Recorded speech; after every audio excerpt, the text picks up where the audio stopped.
I would like to present the Environmental Health Final Project on the Indiana Dunes National Lakeshore. My name is Jessica Hubbard, and I'm from the University of New England. The purpose of this project is to provide direction for restoring the shoreline process, preserving the ecosystems indigenous to the Indiana Dunes National Lakeshore, and create opportunities for in-state and out-of-state visitors, which promote physical health.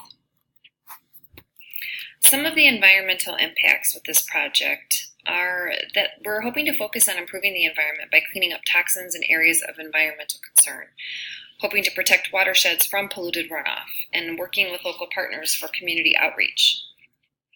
Any project that requires the movement of a physical landscape can have consequences. One is the potential disruption of the soil or dunes.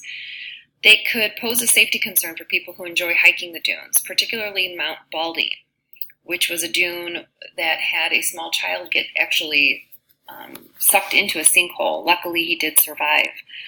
There has been 11 sinkholes actually found on Mount Baldy since then, and it has been restored and it is safe now.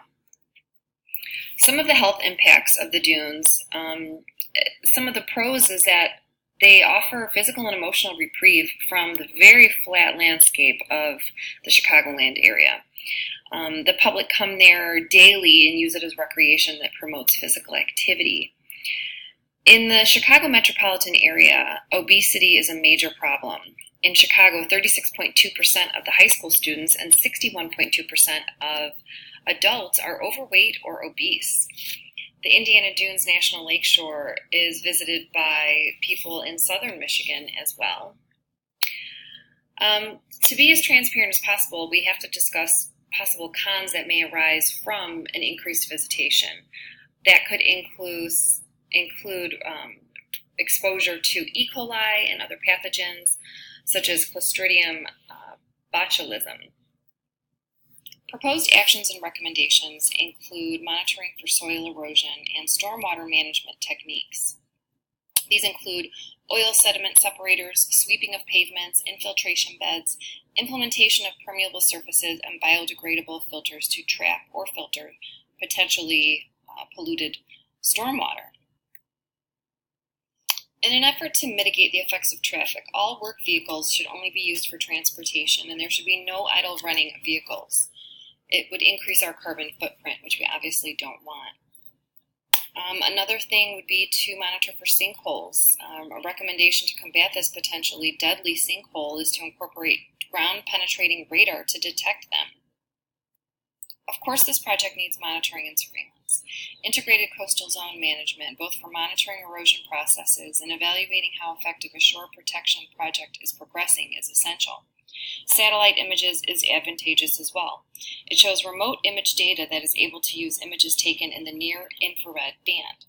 The near-infrared band is helpful since the region of the electromagnetic spectrum close to the water is zero, and it shows a good demarcation and separation zone between the water and the sand.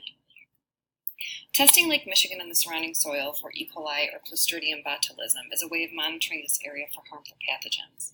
The Indiana Beach Guard Monitoring and Notification System is a tool used by workers to alert the public, and of course people post signs when the beaches are closed. By implementing monitoring systems for the dunes, we can work together to ensure its safety and beauty. And I would really like to touch on the fact that Indiana is not a very exciting or pretty state. However, Northwest Indiana with the dunes is absolutely beautiful.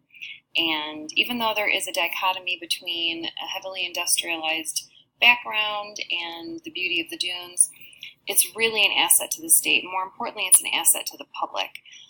That's why it is so important to maintain it, preserve it, be vigilant about monitoring and surveillance of it, so that the public's safety is a top priority, number one, and number two, that it can last for generations to come. Thank you.